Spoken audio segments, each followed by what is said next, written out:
The run. Now, I have never been a runner. I've never enjoyed running. I could never see the appeal of running.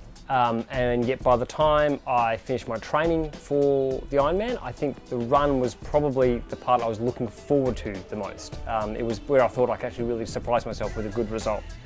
Now, in the end, I actually didn't. I had a relatively terrible run, but that wasn't due to my run fitness, that was more due to stomach issues.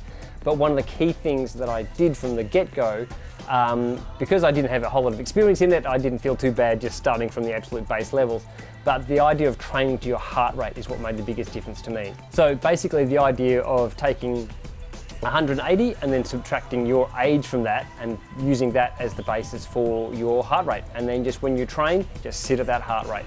And it'll take you a while to do it, and I can tell you it was pretty humiliating. I got passed one day by a little girl on one of those Razor scooters, and that was pretty demoralizing. So look, you will spend time at the start feeling slow and really hating it, but you just basically gradually build up your fitness and build up your fitness until you can start going faster and faster and still keep it at that heart rate.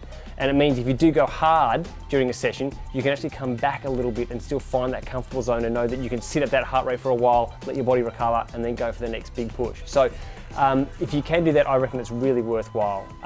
It made a massive difference to me. I also did a marathon, and I don't think you need to do a marathon in your training, but for me it was really important because I'd never run that distance, and I just really needed to know that on the day of the race, that in the back of my mind was the fact that I know I can do this. You know, I haven't done it off the back of 180k on the bike, but I know that at a very base level I can at least run a marathon. So if you're not a runner, then don't be too terrified, because it is something you can actually learn to enjoy, and it's actually, having come out of it, it's probably the one that I'm enjoying the most, and it's the one I've got back into the most.